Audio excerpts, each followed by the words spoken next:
अच्छा, ये क्वेश्चन 22 है। क्वेश्चन 22 कहता है कि एक शेल है जिसका शेप जो है सिलेंड्रिकल है। अच्छा, अब एक होता है शेल और एक होता है सॉलिड। अब हमारे पास कुछ भी हो सकता है कि सॉलिड सिलेंडर या शेल सिलेंडर या सॉलिड स्फेयर या शेल स्फेयर। शेल का मतलब है अंदर से खाली। अंदर से खाली यानी अंदर कोई भी चार्ज नहीं होता। चार्ज होता है तो इसकी सरफेस पे होता है। लाइक जैसे ये गिलास है ना, तो इसके अंदर जो है कोई भी चार्ज नहीं होगा। इसकी ये जो सरफेस है ना, बाहर सारा चार्ज इस पे पड़ा होता है।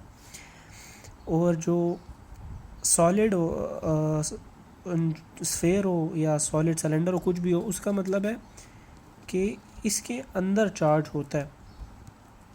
ठीक है, इसके अंदर चार्ज होता है। Is not equal to zero, यानी इसके अंदर भी चार्ज होता है। इसके बाहर की बात नहीं, लेकिन अंदर होता है। तो हमें गॉस लॉ का पता है। गॉस लॉ हमें किन चार्जेस के बारे में बताता है? गॉस लॉ में बताता है चार्जेस के बारे में जो कि अंदर पड़े हों, ये नहीं कि जो कि बाहर पड़े हों। ठीक है ना। खैर, मैंने बस शेल में और सॉलिड में फ़र्क बताना था।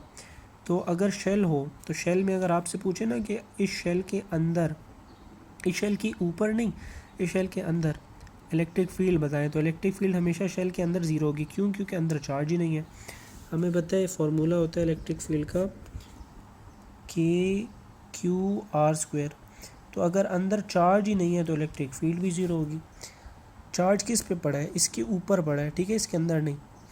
तो शेल के केस में अंदर इलेक्ट्रिक फील्ड होगी ज़ीरो। तो इसी तरह ये वाला जो क्वेश्चन है, हमें कहते हैं इस तरह एक शेल है सिलेंड्रिकल शेप का, उसका रेडियस है 7 सेंटीमीटर है, 0.07 मीटर। उसकी लेंथ है 240 सेंटीमीटर या 0.240 मीटर।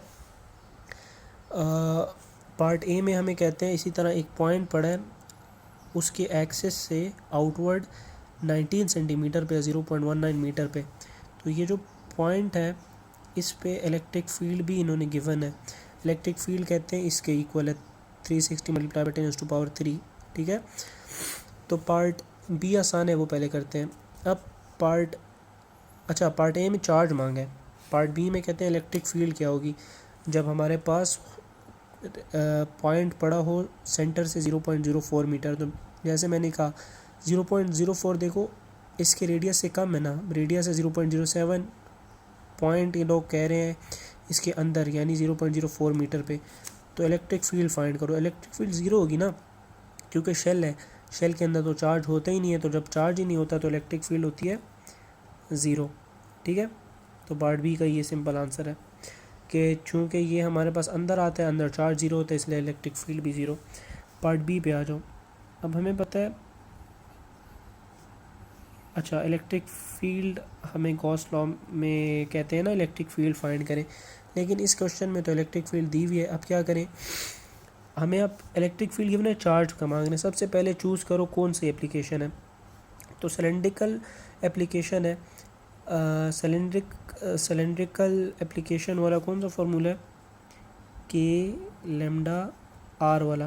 ठीक है, अब अगेन Q तो इसमें है नहीं, Q कहाँ से आएगा?